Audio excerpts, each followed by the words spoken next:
नमस्ते हमारी तरफ से सबको। आज हम बोट्स एंड स्ट्रीम के बारे में पढ़ेंगे। तो सबसे पहले सवाल बनाने से पहले उसके बारे में कंसेप्ट का जानना जरूरी है। तो सबसे पहले हम कंसेप्ट की दुनिया का सैर करेंगे, इसके बाद सवाल की दुनिया में चलेंगे। तो देखते हैं आज बोट्स एंड स्ट्रीम के बीच में क्या होता है। सबसे पहले जब बोट्स एंड स्ट्रीम की बात आती है तो हमारे मन में दो चीज़ें आती हैं। एक तो चाहे कोई व्यक्ति हो या नाव हो, और दूसरा नाव चलने के लिए मिनिमम पानी का होना आवश्यक है, क्योंकि नाव कभी भी सूखे में चलता नहीं, तो उसके लिए पानी का होना जरूरी है। ठीक है, पानी से जैसे याद आता है तो पानी हम देखते हैं कि दो प्रकार का पानी होता है। दो प्रकार का मतलब कोई डिस्टिल वाटर नहीं, मतलब यहाँ नहीं है डिस्टिल वाटर से। मतलब सिर्फ इतना है कि पानी का क्या गो रूप हो सकता है। क्या गो रूप का मतलब कि एक पानी कैसा हो सकता है। एक पानी हो सकता है एक जो शांत हो, इसी को ठहरी हुई पानी बोलते हैं, इंग्लिश में स्टिल वाटर बोलते हैं। एक चलती हुई पानी,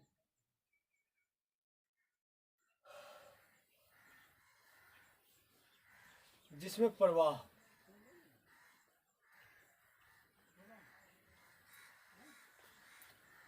यही ना, यही दो चीजों के बारे में मिलनी अध्ययन करेंगे, यही बातें। अगर इसको इंग्लिश में फ्लोइंग वाटर कहते हैं।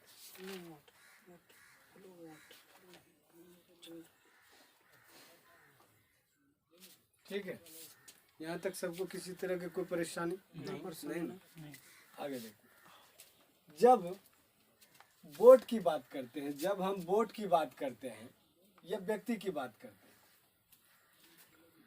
अगर हम बोट या व्यक्ति को समझिए, अगर हम धारा के दिशा में दौड़ाएं तो क्या उससे पता चलेगी इसकी वास्तविक चाल? नहीं ना। तो बोट से स्ट्रीम का वास्तविक चाल ज्ञात करने के लिए उसमें शांत जल का होना जरूरी है, तब हमको पता चलता है कि बोट की एक्चुअली स्पीड क्या होती है। तो यहाँ चले गए, यहाँ मान लेते हैं कि बोट की जो चाल है शांत जल में वो x है। ठीक है, अगर बोट की चाल x है तो जहाँ एक तरह का पानी ये है कि चलती हुई पानी या जिसमें कि प्रवाह हो, तो कुछ न, अगर बोट्स का शांत जल में कुछ ना कुछ चाल है, तो धारा की भी कोई चाल होती है। क्योंकि वो प्रवाह करते रहता है। मान लो अगर एक झील है, झील को लेते हो तो झील का मतलब क्या, यहाँ ठहरी हुई पानी है, चारों ओर से घिरा हुआ है। लेकिन जब प्रवाह की बात करते हैं तो कोई ना कोई एक तरफ से खुला होगा या दो तरफ से खुला होगा, ताकि इधर से इधर फ्लो करे या उधर से इधर फ्लो करे। यही ना बात है। तो फ्लो करने का मतलब चलना इसका मतलब असली बात है कि इसमें गति है कि नहीं है। हाँ। तो मान लेते हैं कि धारा की गति, धारा की चाल y है। हम यहाँ कितने प्रकार की गति को देखें? एक तो धारा की चाल को देखें, दूसरा बोट की चाल को देखें। यहाँ दो प्रकार की चाल देखें, यही ना। अब और दो प्रकार के गति के बारे में अध्ययन करते हैं।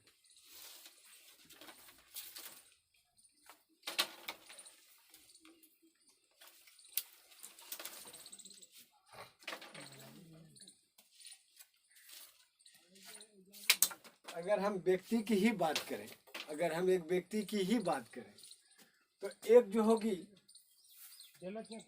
धारा के सापेक्ष और एक होगा धारा के विपरीत। इसको बोलता है डाउन स्ट्रीम। इसको क्या बोलता है? Down stream.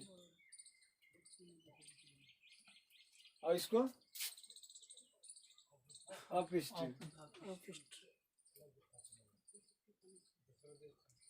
कोई भी व्यक्ति अगर नदी में तैर रहा है वो कितना प्रकार से तैरता है। एक तो सबसे पहली बात कि वो धारा की दिशा में तैरना शुरू कर दे, ये तो धारा का और एक तो धारा के अपोजिट। यही तो दो प्रकार की गति होगी। तो कहाँ देखे, वहाँ दो प्रकार की गति देखे और यहाँ दो प्रकार की गति देखे, यही ना बात, और तो कुछ नहीं।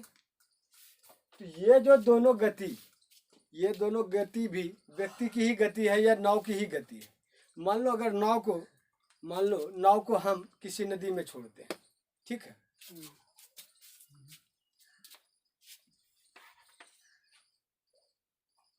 ये दो नदी है, ठीक है,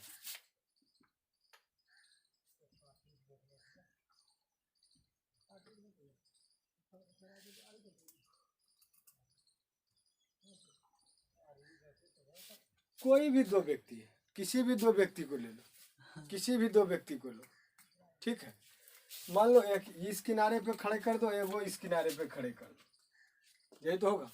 अगर ये तैर कर जाता, इस बोट्स एंड स्ट्रीम में थोड़ा सा कंसेप्ट को उल्टा करना होगा। उल्टा क्या, ज़्यादा के पक्ष में उल्टा है नहीं, लेकिन जहाँ तक थोड़ी सी, अगर वहाँ क्या करते, ट्रेन में क्या करते थे हम लोग, जब कोई दो ट्रेन एक ही दिशा में चलती थी तब क्या करते थे, उसके चालों में अंतर कर देते थे। लेकिन यहाँ क्या करना है, जब कोई नाव या कोई व्यक्ति धारा के साथ चलेगा तो उसको क्या करते हैं, ऐड कर देते हैं, यानी जोड़ कर देते हैं उनकी चालों को। और जब धारा के विपरीत में अगर कोई व्यक्ति चलता है तो उसकी चालों को क्या करते हैं, माइनस कर देते हैं, ठीक है।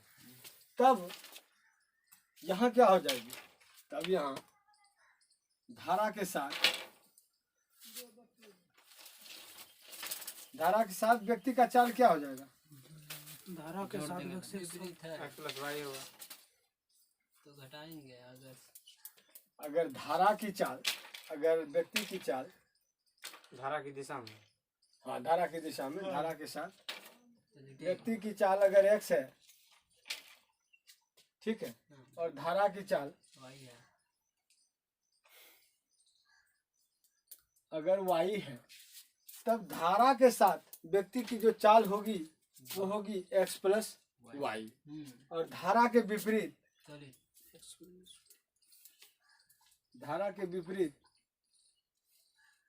जो चाल होगी वो क्या होगी, x माइनस वाई। यहाँ भी व्यक्ति की ही चाल है, यहाँ भी व्यक्ति की ही चाल है। बट सवाल में कभी कभी क्या होता है, व्यक्ति की जगह नाव दे दिया जाता है, किसी और चीज़ को दे दिया जाता है, ठीक है, तो उससे सोचना नहीं है, उसके बारे में नहीं सोचना, बस यही मान के कंसेप्ट हमारा ठीक ठाक है, बस इससे काम हो जाता है और कोई बात नहीं, ठीक है।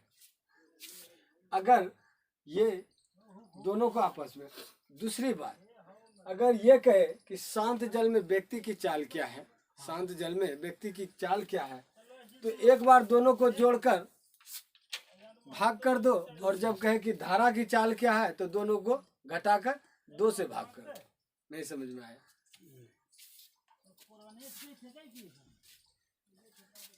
ये बातें यहाँ तक में कोई दिक्कत नहीं ना, बस इतना सा ही कंसेप्ट है इसमें, और इससे ज्यादा कुछ है नहीं। शांत जल में बोले तो दोनों को जोड़ कर 2 से भाग। शांत जल में हम आपको बताए थे व्यक्ति की चाल क्या बताए थे, x है और धारा की चाल y है।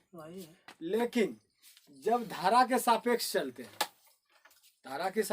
हैं तो कुछ गति तो आदमी की होती है, कुछ गति आदमी की होती है और कुछ गति धारा की होती है। तो कोई भी अगर दूरी को तय किया जाएगा तो किस किस गति से तय की जाएगी, एक तो व्यक्ति की चाल और दूसरा धारा की चाल। तो इसका मतलब अगर धारा के दिशा में चल रहे हैं तो हमको उस दूरी को तय करने के लिए किस चाल से चलना होगा, x प्लस वाई की चाल से चलना होगा। जब वही दूरी हम धारा के विपरीत दिशा में तय करेंगे कैसे करना होगा, x माइनस वाई की चाल से करना होगा। यही कंसेप्ट है। अगर एक बार x प्लस वाई हो जाता है, एक बार x माइनस वाई हो जाता है, ठीक है, x को आप माने क्या है, व्यक्ति की चाल, व्यक्ति की x क्या है, व्यक्ति की चाल या व्यक्ति की शांत जल में पढ़ाई ले लो, चभी बोलो ना। व्यक्ति की शांत जल में चाल है, ठीक है। वाई क्या है, धारा की चाल, यही ना है, धारा की चाल। एक बार क्या करो, एक बार दोनों को ऐड करो। अगर इसे धारा और व्यक्ति दोनों अगर को। अगर x प्लस वाई को मानते हो, x प्लस वाई क्या है? संत जल मतलब x धारा प्लस की वाई दिशा क्या में है? व्यक्ति- धारा की दिशा में। व्यक्ति की तो दिशा। धारा की दिशा में हम क्या बोले थे? Down stream. हाँ डाउन। अगर इसको d बराबर x प्लस वाई मानते हो, ये भी चाल है, ये भी चाल है। अगर मानो तो ये भी चाल है, ये भी चाल है, दोनों तो चाल ही। एक बार जब x माइनस वाई क्या है? अप स्ट्रीम है, अब स्ट्रीम। अप स्ट्रीम है। तो एक बार अगर जोड़ दो, अगर एक बार जोड़ दो तो d प्लस भी बराबर क्या होता है? d प्लस भी बराबर क्या होता है? अगर जोड़ो तो ये कट जाएगा, तो 2x हो जाएगा। तो x इक्वल टू क्या हो जाएगा? डी प्लस भी बटे 2। d प्लस भी बटे 2। यही ना, यही बताए थे हम। क्या बोले थे? ये चाल है, ये भी तो चाल है।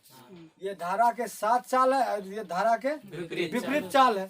तो जब हमको शांत जल में, और x माने क्या है? व्यक्ति की शांत जल में चाल माने ना। इसका मतलब है कि जब शांत जल में व्यक्ति की चाल ज्ञात करनी हो तो दोनों चाल को जोड़कर उसमें 2 से क्या करते हैं? भाग दे देते हैं। अगर सिर्फ धारा का चाल ज्ञात करना हो तो दोनों चाल को घटाकर उसमें 2 से भाग दे देते हैं। सिंपल सा फंडा, इससे ज्यादा कुछ है नहीं।